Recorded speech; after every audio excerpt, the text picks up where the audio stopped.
Kravitz. If you have not followed his Triple H horse racing podcast, you're missing out. It's one of the best podcasts in the country.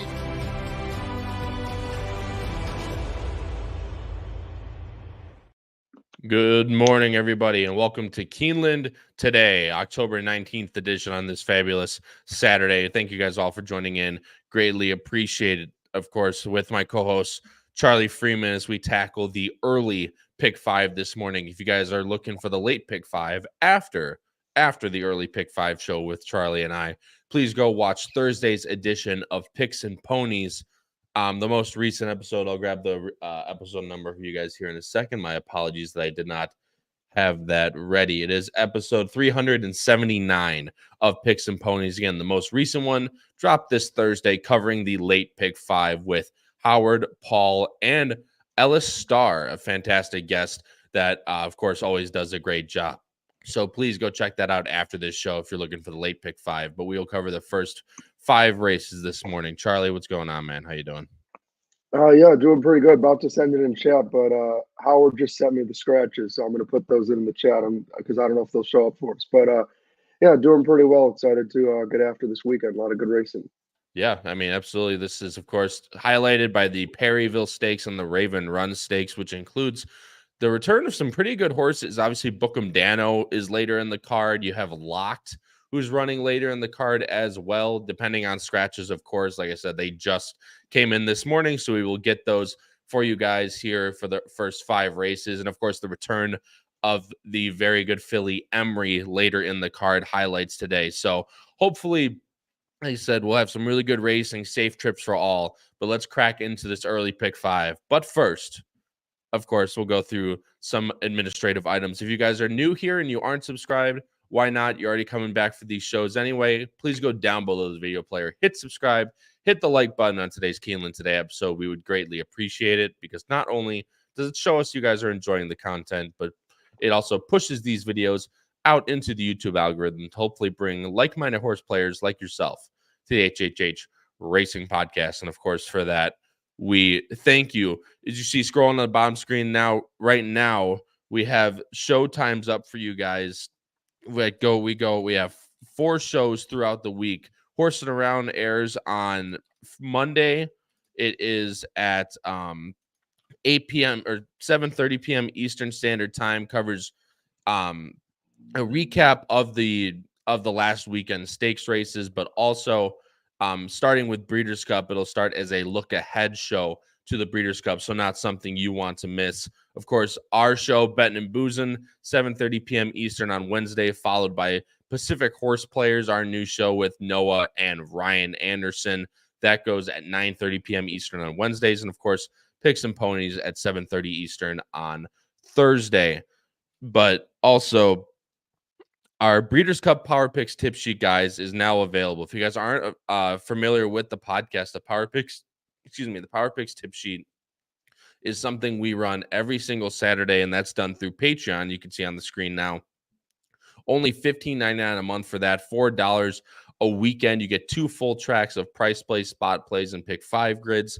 Again, that's done through Patreon. That link's also in the description as well. But our Breeders' Cup Power Picks is specific to the Breeders' Cup, and it's upwards of 30 pages in length, complete special edition for both Friday and Saturday of the Breeders' Cup. You have top 3 of every single co-host on the HHH Racing Podcast, write-ups for every single Breeders' Cup race, pick 5 grids for every single Breeders' Cup race. It's everything you need to crush your bets this Breeders' Cup, and we highly, highly recommend it. So much work goes into this for what it's been, and it's been affordable and profitable for the Power Picks for 3 years, and we're very excited to bring these to you guys. So please go to hhhracingpodcast.com, and at the top of the screen, there's a blue banner. It says, click here to buy the Breeders' Cup Power Picks tip sheet. Click that. Again, you will see everything that's included and how to pay for it on the website. It's done through PayPal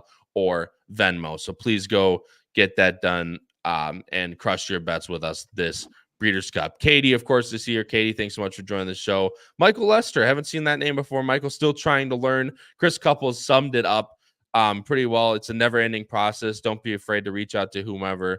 most are willing to help to grow the game anywhere possible. Michael, it's the thing we love to do best. I was basically, if you've ever been to Keeneland, I did what a Keeneland betologist did for about 5 years.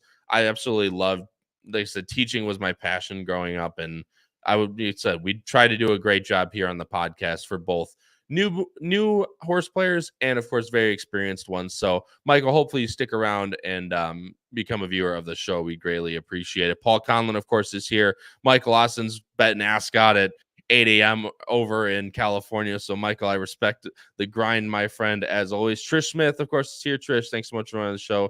Thomas Spinoza is here. Stephen Nichols, gorgeous day for Keeneland Racing. Stephen, no matter the weather, it's always a gorgeous day for Keeneland Racing. Voshan, person I haven't seen in a while. Voshan, thanks so much for joining the show. Mike Saletta, of course, is here. And Noah Maher is looking at you, Charles, for some winners today at Keeneland. Boys, let's get right in. I said boys, that's such a habit. Of course, now we have Patrick, we have the old man on our show on Wednesdays, but of course it's just me, you and I today. But let's get right into it here and get right into it. We don't see each other's picks. Obviously I do because I have to put them in to our software here, but Charlie doesn't know my picks. And Charlie, we're starting off with a bang here, my friend, going exactly the same in the opening at Keeneland. It's a 2-year-old fillies race, a restricted maiden special weight for $79,000, going 6 furlongs on the dirt. It's for horses that have sold for less than $50,000 in their most recent auction. And I'll bring up the Equibase right now. Charlie, are there any scratches in this one? I know you put it in the chat. The 5, which I don't think makes too much of an impact because the horse was 20 probably to 1. not. But the number 5, Chanette, is scratched out of this race. Let's see if I can.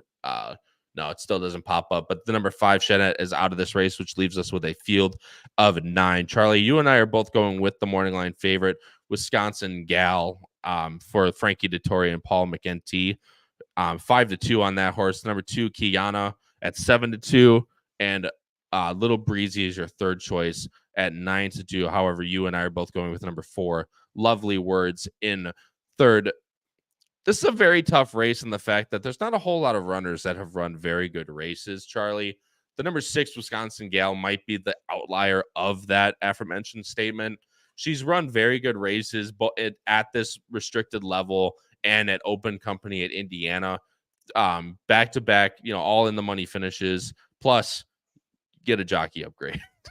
A major upgrade. Dettori also, who has just been on fire, and honestly, even if it's not always resulted in wins, the rides he's given as someone who's had some of his horses during this Keeneland meet, he's really been someone who's been a difference maker and just knows how to ride there. But yeah, with Wisconsin Gal, like you said, the horse has been improving. Kind of just repeatedly has run these steady efforts that I think with these figures for this field could be good enough to win. If she can get back to a higher 60 than a low 60 like last time. But as you said, once the horse came over to this restricted company, had 2 in the money finishes. And for those who have run, they haven't really done much running. So for me, that's how I landed on this one on top. Yeah. And actually, Voshan, I'll get to your comment in a minute because I actually had that horse in third the entire time, that being the number 3. But one, as much as I like the joke, if I didn't pick this horse, Emma might come after me. Obviously, Wisconsin Gal in the name. But like I said, she's run very good races. I tried everything I could to look for someone to try and beat this horse, because in these maiden special weight races where this horse has shown 3 for 4 in the money, however, just hasn't really shown the punch to be able to get there both stalking and on the lead. I just think this is a much easier spot than some of the ones she's been in before. You see, early in the career was 13-1, 41-1, 29-1. Now, last race was 4-1, just missed again. Now here, it's a little tough to trust her with a win bet at 5-2, especially for a horse that doesn't exactly get the job done. But however, Wisconsin Gal definitely looks the best of the horses that have run. And I agree with you, Charlie. These firsters didn't really speak out to me by any means. However, the 2 Kiana is another one. This again, it's just I don't like any of these horses in this race, which kind of dumbs it down a little bit. But Walter Rodriguez hops aboard, who's actually a really nice young rider, rides for Wesley Ward a lot in these Midwest and a lot of Midwest tracks that Wesley Ward's like B team runs at. However, this horse ran well last time against some pretty decent competition at Churchill. Now comes second off the layoff with a really nice work tab. Yeah, and for me, what I keyed in on is just who the horse has been running against. Like Long Neck Paula was a horse that Wesley had a lot of plans for. Um, I know obviously it didn't, end up working out quite as much as he planned, but it had that nice debut and then got back on track. And then in the other race, I think the horse's name was Bookham. Yeah. Not I don't know if there's any connection to Bookham Dana, but Bookham was another really nice horse in that effort where the horse took a ton of money after a disappointing debut.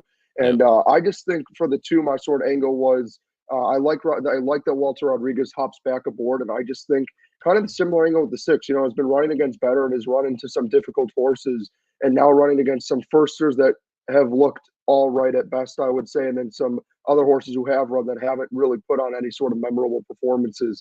So I really kind of think the 6 and 2 are kind of a cut above unless one of these firsters ends up freaking. Yeah, and obviously Lovely Words is the horse we have in third. John Ortiz does well enough with his 2-year-olds for me to trust him in here with a positive ROI. Orca was a horse that was a claiming runner, only had one progeny run back since in Shamu. Really lovely, named after, of course, Orca, the dam. However, this horse only won at a 75 claimer at Presque Isle Downs on the synthetic. He only win for that one. However, John Ortiz takes this aboard, and 1,000 Words has had a really nice start to his stallion career, only for 5,000. Vodka, headlined by Vodka with a twist, who, of course, won the debutante at Churchill and then was second and both the Sorrento and the Grade 1 Del Mar debutante. So 1,000 Words has had a really nice start. Again, work tab is pretty solid for this one. Just kind of trusting a firster. However, Little Breezy Voshan said, "Don't sleep on the number 3. Engelhardt has a habit of winning one-off 2-year-old races. Of course, being this late in the meet, I like this. Fast Traffic was a horse who actually ran really good numbers early in his career before he kind of stooped down to Asinaboa Downs off a new trainer. However, when he was trained by Ray Ashford and Nancy Summers, running really good races, mid 70s, high 70s, and that's definitely easily good enough to win in this race. So Little Breezy's definitely one to look for as well. And the last horse I want to mention before we move on, Charlie, is Moochie Girl. Ben Colebrook, Luan Machado. I know a lot of, everyone's been giving him crap on Twitter, and rightfully so, for that mistake ride. However, Moochie Girl hasn't had a work since that race at Kentucky Downs and hasn't since August 17th. So I don't know what the play is there really, but Moochie Girl has had some really good efforts. That debut at Churchill's was good. 41's obviously low, but they continue to get better. This horse might prefer dirt more. Munnings can run on anything but a Bernardini mare is the other thing. I was like, I thought this horse would want to run longer, being this type of the breeding this horse has. However, Moochie Girl is definitely another one to keep in mind. Definitely an early spread race unless you're going heavy with the number 6 Wisconsin Gal. I'm going we're both going 6-2-4 in race 1 to start off your Keeneland day. Race 2 is a claiming 20,000 event, guys. Going 6 furlongs on the dirt as well with a field of 9. And just checking your comments again. Race number 2, the 4 is scratched out of this race, which is a BTB, which is which is a name I was actually looking forward to pronounce. So at least I get to do it once. The number 4 is out in this race, leaves us with a field of 8. Morning Light Favorite is a pretty heavy one all the way, second from the outside, and the number 8, Always Smiling. Franklin Arietta takes the mount at 2-1. Awesome Anne Marie all the way to the outside. Irad for David Jacobson at 3-1. And the number 2, Stand By You, Gerardo Corrales for Jimmy Watkins at 7-2 is your third choice. And bringing up our picks, Charlie, you're going with the number 9, Awesome Anne Marie. I actually ended up going with the number 2, Stand By You. Charlie, of course, we'll let you go first here. The number 9, Awesome Anne Marie for David Jacobson. Definitely numbers that fit in this one. Yeah, and I like the versatility with this one. If you look through the last few efforts, 3 back, this one tried to, sit off the pace more so. And then last time, again, more of a stalking trip. But then in the race in between, even though it was a hot pace, decided to take initiative and sort of go forward. I think the main concern with her, obviously, is that she is 7 years old. But I just think running at the level she's been running at in New York is tougher than what a lot of these others have. I also like that they are going with a little bit of a cutback here. I just think realistically at this stage of her career, she's better off having, being able to save some of that speed when some of these others are going to be more dead cents and stalk at 6 rather than kind of have to work a little harder for it at 7. I thought visually her efforts were also more impressive going shorter. Again, I think the main concern is age, but and the other thing I do like is that IRAD is hopping aboard. Yeah, I mean, that's always going to get you. Of course, you take the IRAD tax hit with that one as well. However, I agree with you in the versatility of this horse. I mean, those last two, she probably, I mean, especially that last one, she probably should have won. Might have been the slop because she hasn't really run well on the wet dirt in her previous races. You can go back to early in 2024 for that as well. I just thought some other ones were more interesting here in a horse that's going to probably take money and maybe even be the favorite in this race. However, the 9 Awesome Man Marie definitely can win in this race. We'll get to Always Smiling here in a second. I went with the number 2, Stand By You. And the reason why, I was obviously very early in the meet, Keeneland was doing very, very well on the front end. You couldn't really win from the back on the dirt, especially sprinting, because it felt like it was impossible. Could never close. It's warmed up a little bit to it coming late into this meet, and Stand By You kind of sits that aforementioned really nice trip. Could just sit and save ground on the rail somewhere in the middle. But and the thing is, Charlie, there's a lot of speed in this race, and Timeform backs that up. They have a hot pace projected for this race between the 1 and the 5. You'll see your 9s just sitting right out there. The 2, I don't know if she'll be in the back, but I'm hoping for something like right here where she can just pounce towards the top of the stretch. But the 1 and the 5 are both going out. Tell Me When and Little Miss Camille with the number 8, Always Smiling, who shouldn't be far behind at all, as this horse loves to go for the lead. The 2 just makes a lot of sense numbers-wise as well. This 70 last time out definitely fits. Got it, and taking a little bit of a drop as well. Has done well in Keeneland in the past. Ran really well at Ellis Park and is actually just looking to find form here in her 6-year-old year, improving buyers with every single start since she was claimed from Wayne Catalano into the Jimmy Watkins barn. So Stand By You is definitely one to look forward to. I definitely wouldn't take less than 7-2 on her if you're playing a win bet. However, I think this is the one that kind of creates the most value of the favorites in this race. But the number 8, Always Smiling, Charlie, you don't have this horse anywhere, and I can get why. This horse is coming from Canterbury. Last time out, had a really nice win. However, it was in an off the turf effort. Matt Williams, Arietta comes all the way to Keeneland to ride this one. Again, she makes sense from a win end, right? She'll be towards the front. However, if she's going to get into a hot pace, last time she was doing that was at Prairie Meadows and just ended up losing by 6.5. And then you go back, she actually stalked in a hot pace here. So maybe she won't even get the lead, but coming back to the claiming level is definitely, I think, where she needs to be. And especially at Keeneland, where from Prairie Meadows and Canterbury, you're looking at, a lot more difficult races. And if this horse is going to be 2-1, I'm definitely more inclined to look elsewhere in this race, especially with the aforementioned pace scenario. Charlie, last horses we'll talk about, the number 1, Tell Me When, and the number 3 that I have in third, who actually some people are talking about in the chat. But what do you like about number 1, Tell Me When? Yeah, I just think Tell Me When is ultimately the speed in the race. I feel like I completely agree with you. It's why I landed with the 9 and 2 as my top 2 choices, is I think there's a lot of speed, and we're starting to see passing happen again on the dirt in these shorter races. So I think the 9 or 2 will take advantage of the pace. However, we've also seen races where, despite there being a ton of speed, no one does pass. And at a race this cheap, it wouldn't surprise me if that's the case. So I felt like if I'm going to have 2 horses that are going to be trying to take advantage of the pace and sit off of it, I also want the fastest horse in the race. And that's where I landed on the 1. I thought that last effort was really impressive off the claim. Going from Indy and obviously dropping from an allowance to a claiming race, and, got bet down heavily and really ran the park despite setting some pretty quick fractions early, was able to win and held on pretty convincingly. It was also part of the reason, to be honest, why I was tossed in the 8. I just don't know who the 8 has run against, and I feel like has kind of benefited from weak paces. And if you're giving me 6-1 versus 2-1 for the 2 horses that are likely going to be trying to vie for the lead, and I think the 1 is probably ran against better, I would much rather have the 1. I think for me, the 8 is a favorite that I would love to try to beat in this sequence.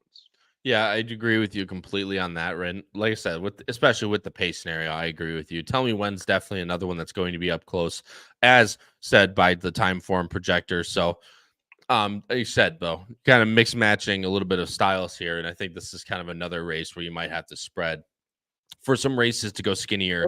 Wait, was the 3 just scratched? And a little later, and the 3 did just scratch. So never mind. And everyone in the chat, we are screwed, ladies and gentlemen. But either way, I just refreshed it. Yeah, so No, she scratched. I liked her being a closer because it was a hot pace. Could get up for third at 12-1, but unfortunately, that is no longer the case, ladies and gentlemen. So the 3 scratched a little later than what we had based on our scratches early on. So unlucky for everyone that liked that horse underneath. Rob says boo. I agree with you. How about that? That's a good poet didn't even know it type of thing. I'm going 2-8, and I mean, God, who do I go with now? Probably the 1, I guess, because I don't really like the 9 at all. The 9 does get a nicer post position to that 7 hole now, so could definitely be 1 there. I'll go with the number 6. I'll go with the horse coming over from Presque Isle. We'll go with that because that's the same type of angle where that's a horse that can clunk up for minor placings, especially if the pace scenario, which both those scratches, the 3 and the 4, don't change the pace scenario at all. Agreed. It just has less horses coming from the back, not less speed. Correct. So a little bit easier, hopefully, to navigate for those stalkers and closers. I'll go 2-8-6. Charlie's going 9-1. Charlie, moving on to race number 3. It's a really nice $100,000 made special weight for 2-year-olds and everyone's favorite configuration, the 5.5 furlong turf sprint, full field of 12, as well as you always know these fields always get. Morning line favorite is the number 5, Hit That Review. And Charlie, look at us, man. Who would have thought? Look at us. We're all in a 12-horse race going 5.5 furlongs on the turf. We are the exact same. Again, it's nothing creative. Yeah, but more impressively, I didn't put the Ward on top. No, you didn't put the Wesley Ward on top. Trust me, I was going to get there. We both have in second, and number 2, Restore, in third. Again, nothing creative here, Charlie. However, we are going with a horse that should be at least second choice, and a horse I'm very, very interested in this early part of the sequence. Number 5, Hit That Review. Charlie, what'd you like most about this one? Yeah, I mean, we'll get to best bets later, but I absolutely love Hit That Review in this spot. With the sire being no nay never, I think getting to these turf sprints is, what Hit That Review wants. On the debut, tried to close into a cold pace at Ellis, didn't work out. Then they tried to stretch the horse all the way out to Kentucky Downs, and the horse lost to Floodlights, who's actually a really nice Wesley Ward that came back at a huge price to finish in the top 3 in a big race, Kentucky Downs. Then after that, tried to go to New York and again just missed. But again, in a deal with a cold pace. And I just think, with the Wesley Ward horse alone, but with some of these others in this race, there will be pace. Something we've been seeing a lot on the turf, even in these, turf sprints time and time again, is closers have really benefited. And I just think Tyler G back aboard again with Brendan Walsh, this duo linking up again. I think with the pace set up, with how the track's been played, I think Hit That Review is very tough in this spot. Yeah, and the thing we like to see that we talk about a lot in this show, Charlie, is this is Keeneland Today. Betting and boozing we talk a lot about is these cold numbers that denote just these slow paces. You can see both in the Ellis Park debut and at Aqueduct are denoted with these blue figures. So they went 22-2. However, they ran a 24-1 second quarter. And in the debut, they ran a 21-4 opening quarter. However, ran 45 seconds, which is a 23-1 second quarter. So getting that breather for these speed horses in these races, and you can see still have a really nice closing shot and just missing. I think with a little bit of pace signed on in this race, at least on paper, and of course with these maidens being in this turf sprint, there's a lot of them that are going to be speed favoring. So Hit That Review should get the setup. I like the 5 post. Brendan Walsh has been very, very good this Keeneland meet, as he always is every single Keeneland meet, winning at 20%. 6 for 30 on the win end. So Hit That Review is probably the horse that I'm going to build a lot of my stuff around this early pick 5 in. So especially to a turf course that's been very receptive to closing horses, and with a pace setup that should set up really well for Hit That Review. Charlie, you mentioned the Wesley Ward, which is number 10. We both have in second at Caribbean Wind. This is a horse that ran at 4.5 at Keeneland. Basically the Wesley Ward specials earlier in the year, just lost by a nose, gets IRAD back aboard though, and it gets to the turf with this horse. This is an interesting move being out of, Bernardini. The breeding would suggest turf, considering this horse is also Speightstown as well, whose better runners have been on the dirt. But this horse is interesting, and if this horse goes to the lead and should sit off the 1, in theory, this horse should get a pretty good trip as well. Yeah, this was a really tough one for me where I didn't know if I want to toss this horse or use this one. I think what makes it difficult, obviously, is look, the price tag was massive. Irad hops aboard, was hammered on debut. But Ward often will do this where he'll put a horse in a 4.5 or 5 furlong race on the dirt and then switch to turf. So for me, that's not any sort of concern. I think my slight concern would be, though, to an extent for me personally, is the work tab and the layoff. That was like the hesitance that were making me lean away because we talk about this all the time with Wesley. He always has his horses cranked up, and this one is not working particularly well. And also, again, we haven't seen the horse since April, where the horse lost by a nose as a really heavy favorite. Again, I still think for the price tag, I know Wesley's great in these kinds of races, and with Irad aboard, it's one you have to watch out. And I would be scared to not include somewhere because you'd look like an idiot if this one just gets towards the front and then runs away, which wouldn't surprise me. But I would also say certainly vertically, I wouldn't touch this horse. Yeah, 2-1's definitely short, especially in a race like this. I'm hoping the 5 is somewhere around that 3-1, 7-2 mark, and that's the one that I'll be able to play on the win end. But anything under 3-1, especially on the 5, where it could be pace dependent, although hasn't shown it previously, still closing into cold paces. But it would be nice to see to get a pace to run into. There's a couple of horses in the chat that we'll talk about. One of them is the number 2, Restore. You and I both have in third. That last race at Kentucky Downs, again, we talk about how Kentucky Downs is such a weird configuration. Now, coming back to the turf where this horse out of Warfront, Uncle Mo, but out of Warfront mare should favor the turf more. Getting back to just a normal track, I guess is the best way to say it. Working very well at Churchill as well for Dallas Stewart, who doesn't exactly work his horses the fastest. Siggy Mendoza, Siggy, my friend, thanks so much for joining the show, man. Restore moves forward a bit and would be tough to beat. He'll try and win this G2W. I don't disagree with you by any means. Obviously, we both think the horse is interesting. Charlie, what'd you like most about Restore here? Yeah, I just think the speed makes this one dangerous in a race where there's some firsters and a bunch of unknowns and question marks. And again, I think getting the cutback, especially because 6 furlongs at Kentucky Downs plays a lot longer.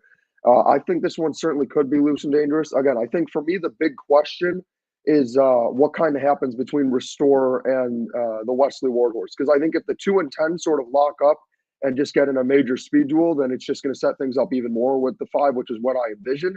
However, I will say, especially from a price play perspective, if you are going to try to beat the 5 that you and I like a lot, where I think the 5 and 10 are going to be vying for favoritism, I think Restore makes a ton of sense because, I mean, we've seen the horse more recently. The work tab, as you said, for a trainer who doesn't try to work them too hard has been great. And also, I would honestly argue there's more reason to have more faith and confidence that Restore can get this distance with that speed than the 10 horse. I think this one is super interesting and would be a great one to use horizontally and maybe even mix in under a horse like the 5 who you and I like.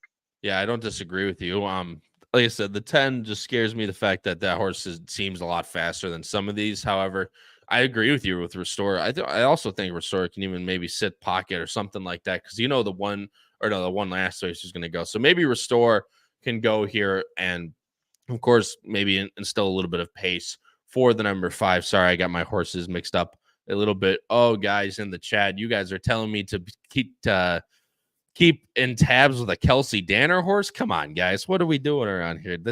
I actually thought this horse was very interesting. Voshan says, watch out for the 6. Rob N says, damn it, the 6 was a Wesley Ward he sent to Ascot.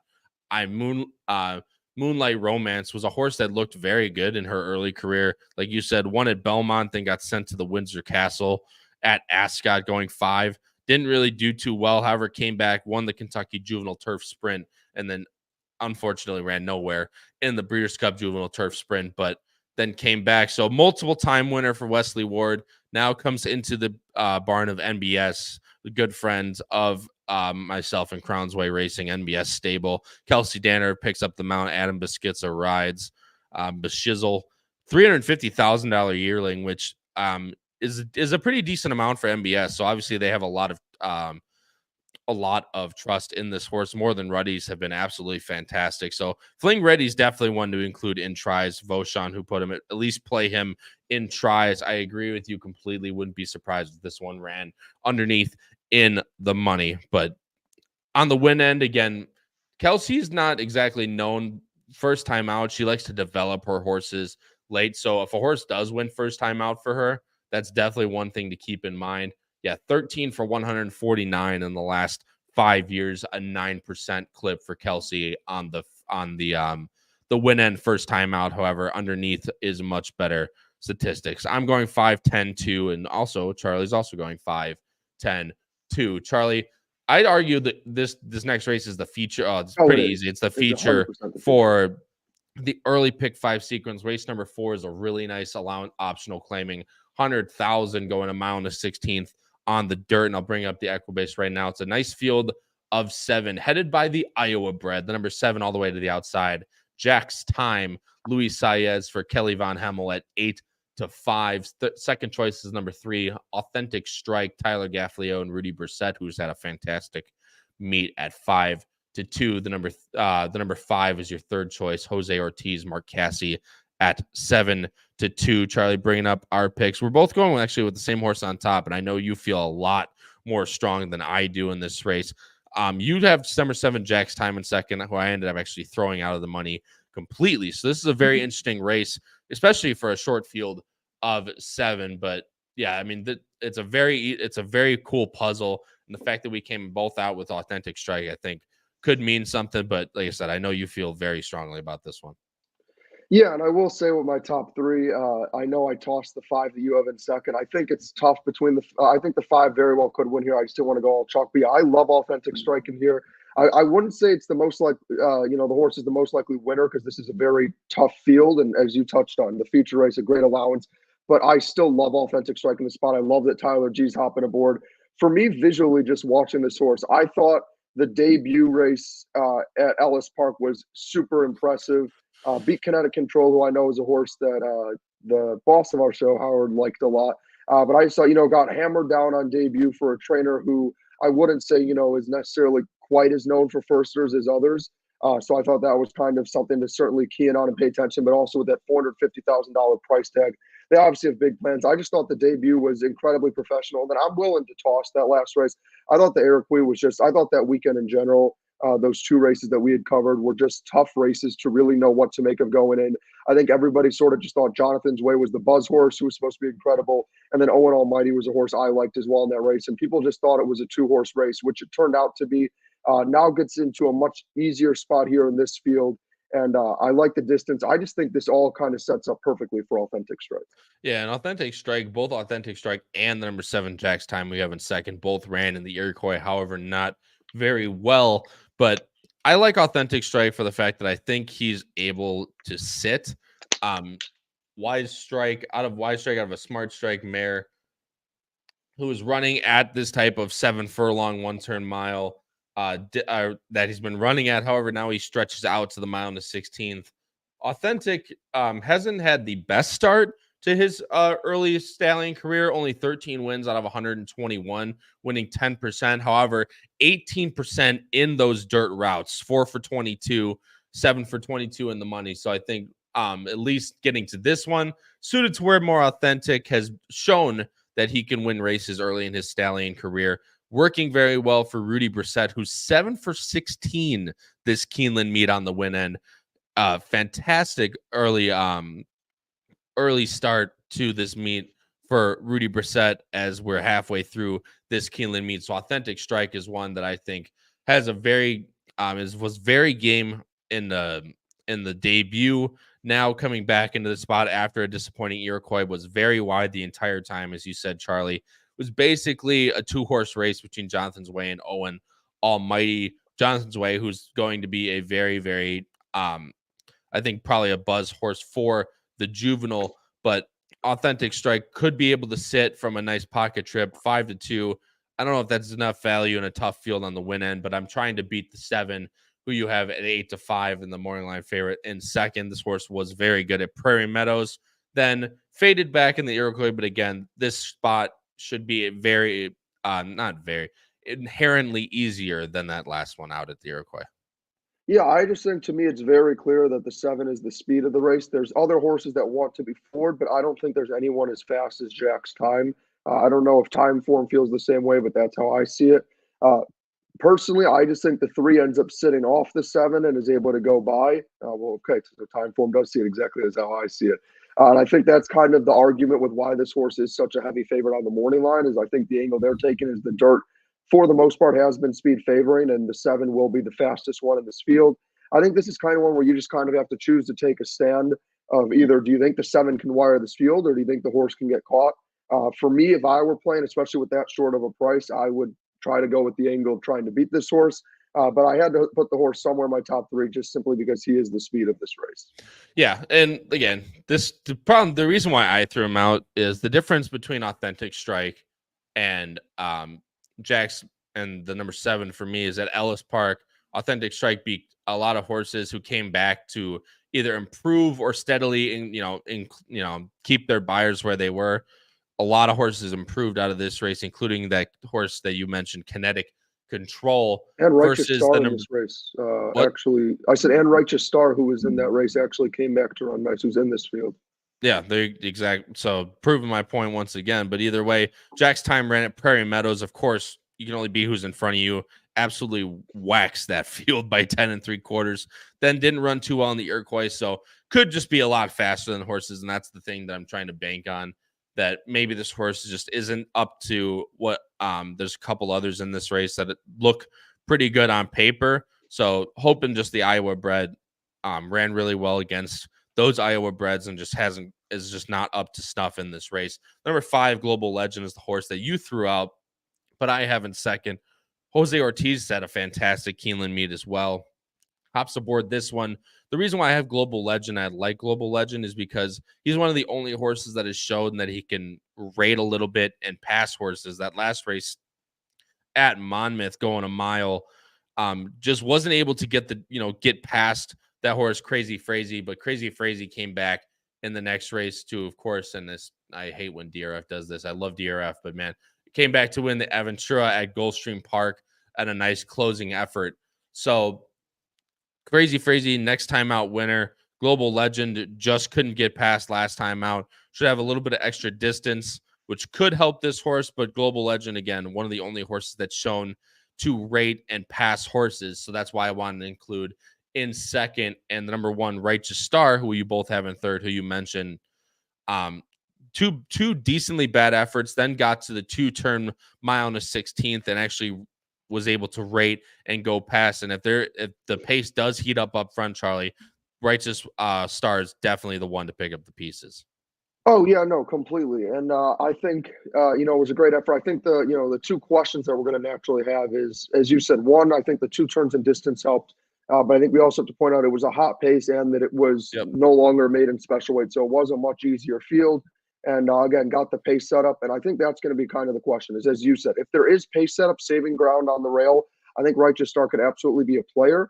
At 6-1, I do like the value as an underneath play. I just don't think this horse can quite get it done. I just think there's too much quality ahead. And I think, as you kind of touched on, I think with the 3 sitting off and getting the jump, I think with the 5 sitting off and showing the ability to pass and get the jump, I just think it's going to be very tough for the 1 unless there is a complete meltdown and the 3 and 5 get sucked into the pace, which I don't see happening. But I think this horse makes a ton of sense as an underneath play.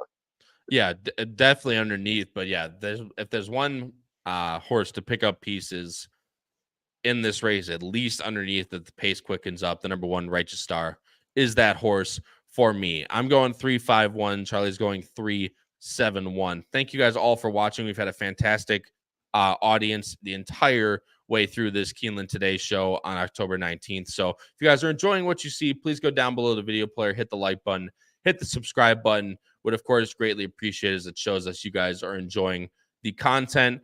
One more plug before we move into the last race here, guys. The Breeders' Cup Power Picks tip sheet is now available at hhhracingpodcast.com.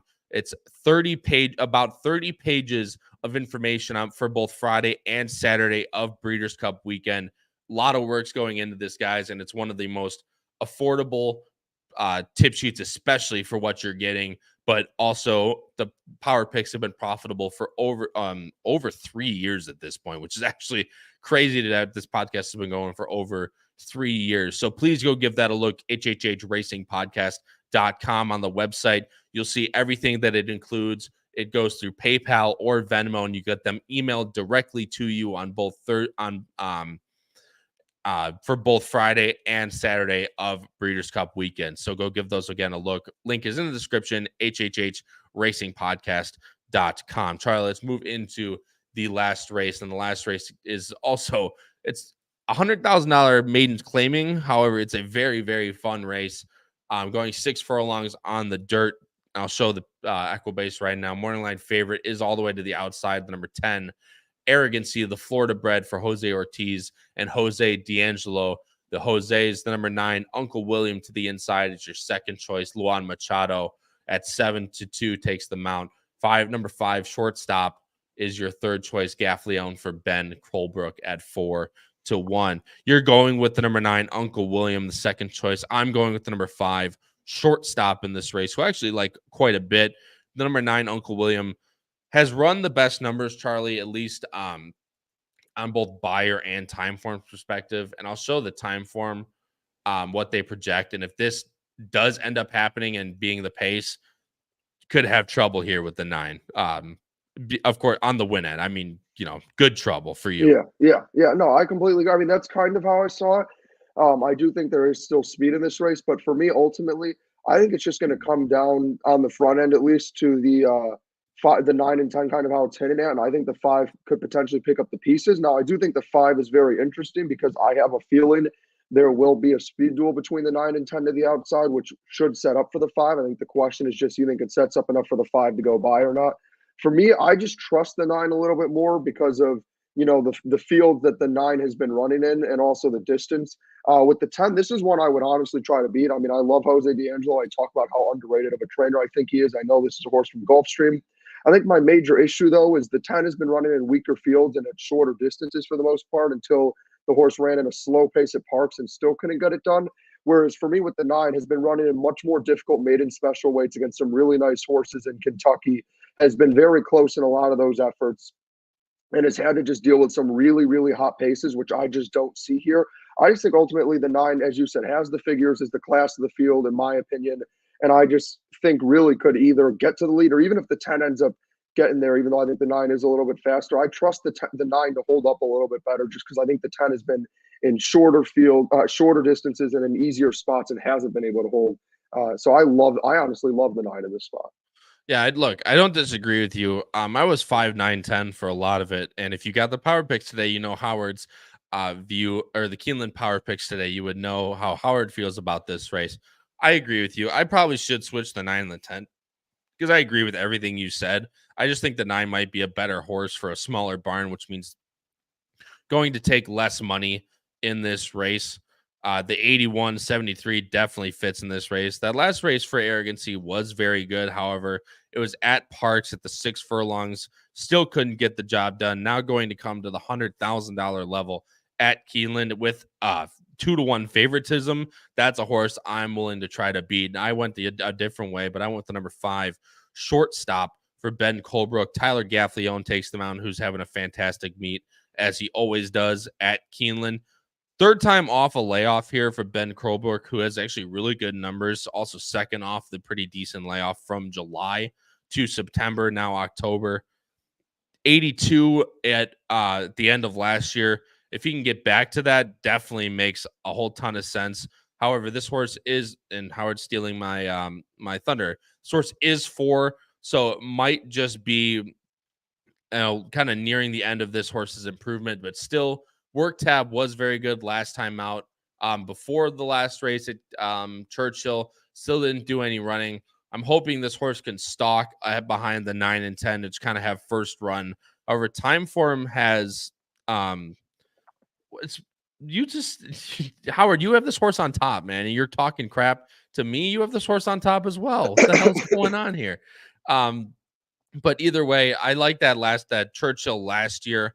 See if this horse can get back to that stalking type of effort. So it's one I'm going to look at. 4-1's a decent enough price for me to take a shot, especially against favorites that I'm not the most keen on. So number 5, Shortstop's going to be where I'm looking in this race. There's a couple others in here. The number 2, Summon Your Courage, has had numbers in, granted, in the Todd Pletcher barn and William Walden barn, now going to Jesus Esquivel. So first time gelding, though. So number 2, Summon Your Courage, might be a really nice underneath play just based on back numbers. And the number 1, Blue Line for the Asmussens, is one that might be able to take another little bit of initiative and go out to the lead. This horse has shown to have early speed in the past again, but this is a very tough race. And I mean, you can make a case for probably a lot of them. That number 3 seems a little slow. Teen Idol, that last race, 64, could fit again, but off of Steven Asmussen, now into the barn of Jesus Esquivel, as well as Scholar, that last race in the 30,000 claimer, now coming here. Much harder spot. Panthers starting out. Michael Maker's good in these claiming races. However, not so good on debut, and 1 for 25 on the win end, 3 for 25 in the money. At this Keeneland meet. So definitely a little bit colder than what he is more accustomed to be. Either you have to take a stand with a couple of these favorites, or you can definitely take a little bit of a spread, as it seems with a lot of these races in here, Charlie. You just kind of have to, from a betting perspective, kind of just have to find the races you feel the most confident about. Me being the number 3, the third race in this one with the number 5. That we both liked in that race. But at least from a betting standpoint, there's a lot of different ways you can spread and go skinny in here. So I think for at least a couple of these races, it's kind of inherent you have to take a stand. Just I think finding where you feel the most confident is the key here for the sequence. No, I completely agree. You got to find your spots and then kind of spread in these tougher races where you don't have a strong opinion, and then try to find a race or two you can go 1 or 2 deep to cut that down. But there's definitely some opportunity for prices here. Yeah, I agree with you completely. Charlie, let's move on to your best bets. You're going best bets early in the sequence. Race number 3, you talked about that exacta, 5 over 210. And of course, that is with number 5 that we both liked on top. Number 5 hit that review over Restore and Caribbean Wind. And race number 4, a double, ice cold 3-9 going Authentic Strike into Uncle William, who you said you both feel very confident about.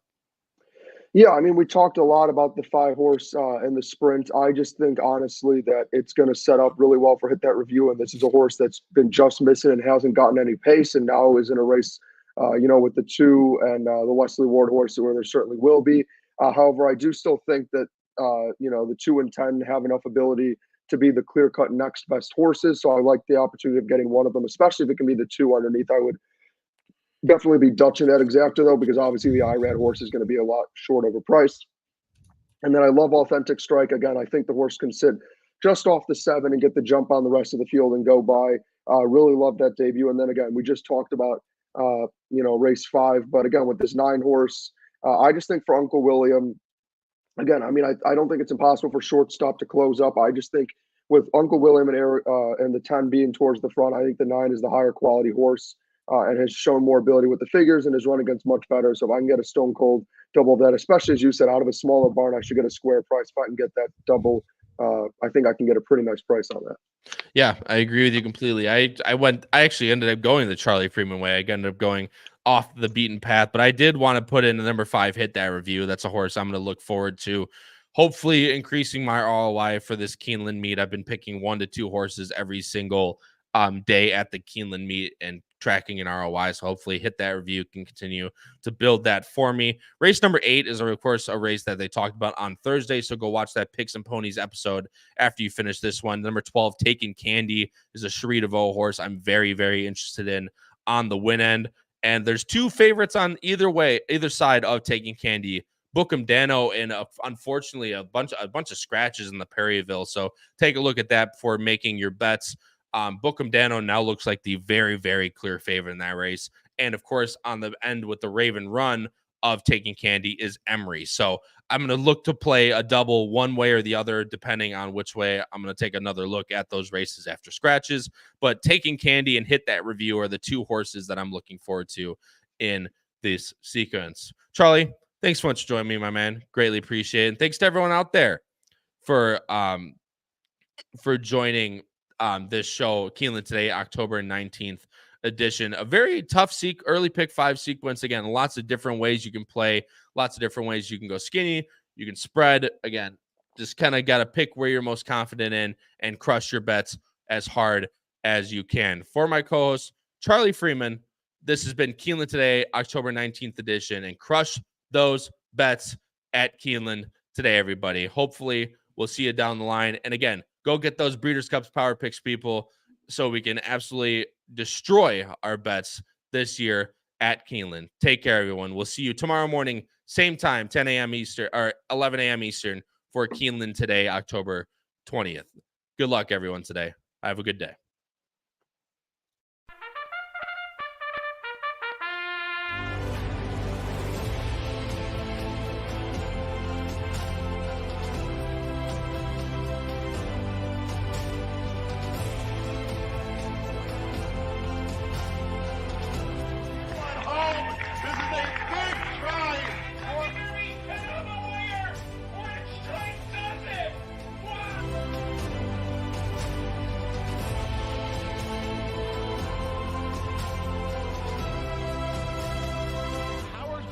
If you have not followed his Triple H horse racing podcast, you're missing out. It's one of the best podcasts in the country.